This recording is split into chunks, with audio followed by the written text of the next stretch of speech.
ये लॉ कहता है कि कोई भी दो ऑब्जेक्ट्स मतलब कोई भी दो चीजें एक दूसरे को अट्रैक्ट करती हैं एक इक्वल फोर्स के साथ, लेकिन ऑपोजिट डायरेक्शन में। मतलब अगर जमीन बॉल को अपनी तरफ खींच रही है तो बॉल भी जमीन को इक्वल फोर्स से अपनी तरफ खींच रहा है। हैरत हुई ना? अब तुम सोच रहे होगे कि बॉल जमीन को क्यों नहीं हिला देती, तो भाई इसकी रीजन है दोनों के मास में फर्क। अर्थ का मास बहुत ज्यादा है जबकि फुटबॉल का मास बहुत कम, तो फोर्स दोनों के दरमियान इक्वल तो है, लेकिन चूंकि अर्थ मैसिव है वो हिलती नहीं और बॉल आराम से जमीन पर आ गिरती है। वीडियो में आगे बढ़ने से पहले वीडियो को लाइक करें, चैनल सब्सक्राइब करें और दोस्तों के साथ ये वीडियो जरूर शेयर करें। इसी कॉन्सेप्ट को थोड़ा और इंटरेस्टिंग तरीके से समझते हैं। मान लो दो बच्चे झूला ले रहे हैं, एक भारी बच्चा और एक हल्का बच्चा। अगर वो दोनों एक दूसरे को खींचें रोप से तो दोनों पर फोर्स इक्वल होगा, लेकिन हेवियर बच्चा कम मूव करेगा और लाइटर बच्चा ज्यादा खींचेगा। यही फर्क मास की वजह से होता है। न्यूटन का थर्ड लॉ ऑफ मोशन भी कुछ ऐसा ही कहता है, every action has an equal and opposite reaction. मतलब अगर तुम दीवार को जोर से धक्का दोगे तो दीवार तुम्हें इतनी ही फोर्स से वापस धक्का देगी, इसीलिए हाथ दर्द करने लगता है। अब इसे थोड़ा स्पेस की तरफ ले जाते हैं। फर्ज करो खला में दो एस्ट्रोनॉट्स हैं जो एक दूसरे को पुश करते हैं। दोनों ऑपोजिट डायरेक्शंस में इक्वल स्पीड से मूव करेंगे, चाहे उनका वेट कितना भी हो, क्योंकि ग्रेविटी वहां जीरो है और कोई फ्रिक्शन नहीं होती।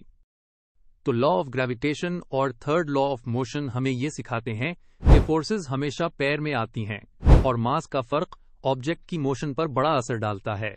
अगली बार जब कोई चीज नीचे गिरे या किसी चीज को धक्का दो तो याद रखना कुछ न कुछ इक्वली ऑपोजिट जरूर हो रहा होता है।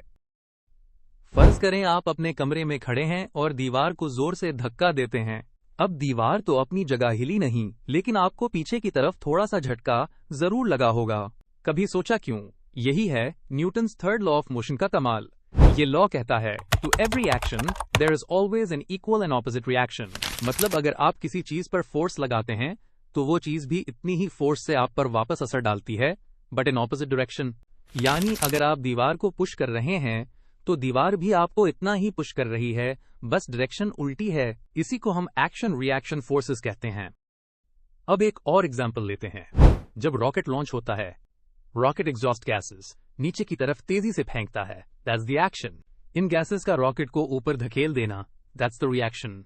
बिल्कुल इक्वल एंड ऑपोजिट। इसी कॉन्सेप्ट से हमें लॉ ऑफ ग्रेविटेशन की भी थोड़ी हेल्प मिलती है। फर्ज करें दो ऑब्जेक्ट्स हैं, अर्थ और मून।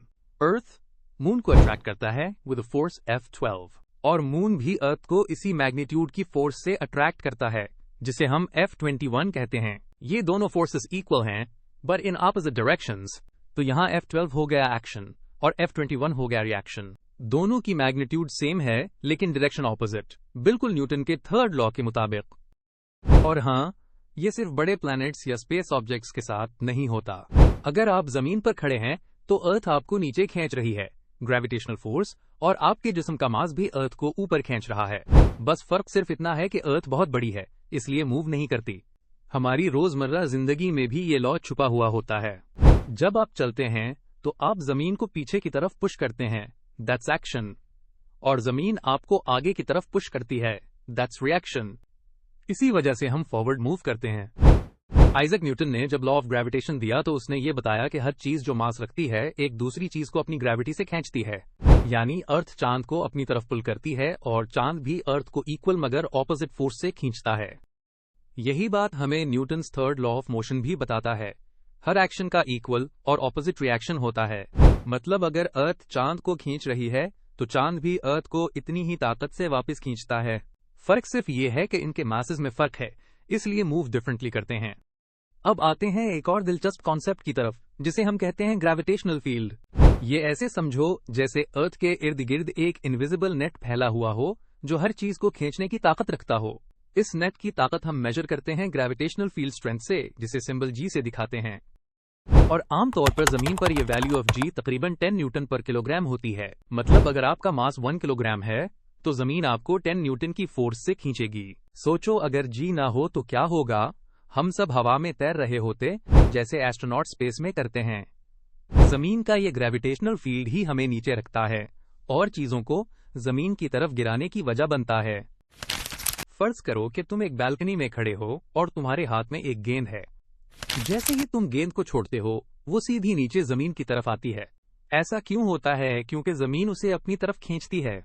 यही कुव्वत कहलाती है ग्रेविटेशनल फोर्स।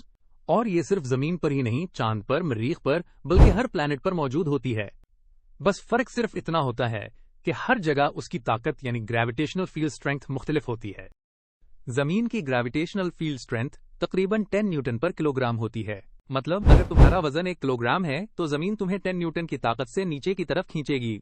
लेकिन चांद पर जी की वैल्यू सिर्फ 1.6 न्यूटन पर किलोग्राम होती है, इसलिए चांद पर तुम खुद को तकरीबन 6 गुना हल्का महसूस करोगे। इसीलिए एस्ट्रोनॉट्स जब चांद पर चलते हैं तो ऐसे लगता है जैसे वो थोड़ा थोड़ा उड़ रहे हों। अब एक अहम बात यह है कि ग्रेविटेशनल फील्ड एक फील्ड फोर्स है। मतलब ये कि ये किसी चीज के साथ फिजिकल कांटेक्ट में आए बगैर भी काम करती है। जैसे एक हवाई जहाज जो फिजा में उड़ रहा हो, तब भी जमीन की ग्रेविटी इसे नीचे की तरफ खींच रही होती है।